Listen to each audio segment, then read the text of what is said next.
Welcome, viewers, ECAT viewers. I'm Priscilla Almquist-Olsen. My guest today is Lisa Braxton. You remember we interviewed Lisa.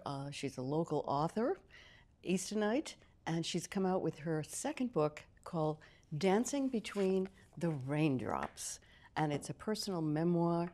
It's told in segments. It's really fun to read. And I'm sure that many of you want to be at her release at Queeset House on June 24th at 6:30. No, June 4th. June 4th. Sorry, June 4th at 6:30. 6:30. So come there and meet Lisa, and there's going to be book signing and hopefully refreshments, right? I hope there will be refreshments. Yes, so we'll see. Okay, so Lisa, tell us about this book quickly. How did it get started? What inspired you? Well, as you know, I've been writing for a long, long time, and as my parents were aging and getting frail and very sick, it became evident that they were in the last chapter of their lives. And one thing I began doing to help myself to cope with this was to write. And I was writing essays and reminiscing about the old days when, Dad taught me how to ride a bike, and Mom and I did different things together, and my little sister, and other things that happened. And I had written so many essays, and at the same time I was reading grieving essays that were cathartic for me. So I thought that I might be able to put something together that would be comforting to people, cathartic. People who like to read family stories, people who are grieving a loved one would get something out of this. And I contacted small presses, maybe 10 or 12 small presses, and within a week I had an offer from Sea Crow Press on Cape Cod, and that's the result.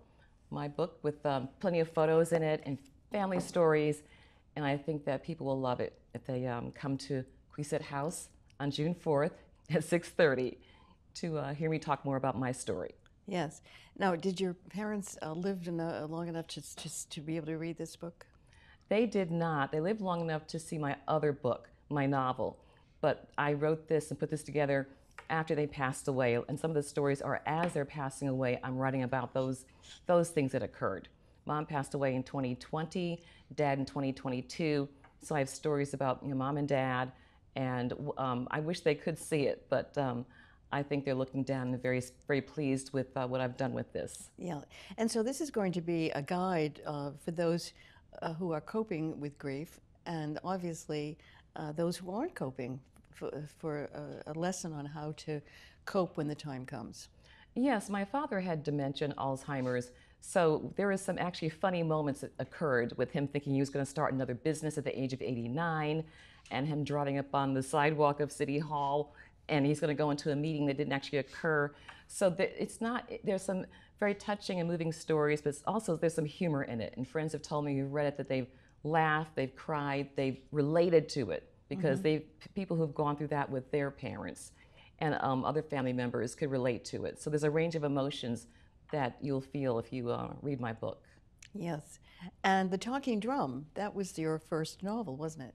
Yes, that came out in 2020, and both parents did get to read portions of it, and they were very happy with that book because they knew since I was a child that I wanted to be an author. So that was thrilling that they got to see that happen. But you also incorporated your parents' lives in that, and your life too, in the storyline, right?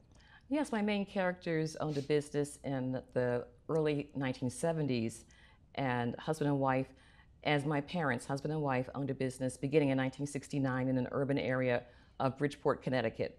So I did use my family story to inform my fictional story. Right, and that is always so true of authors. Where do you get your ideas?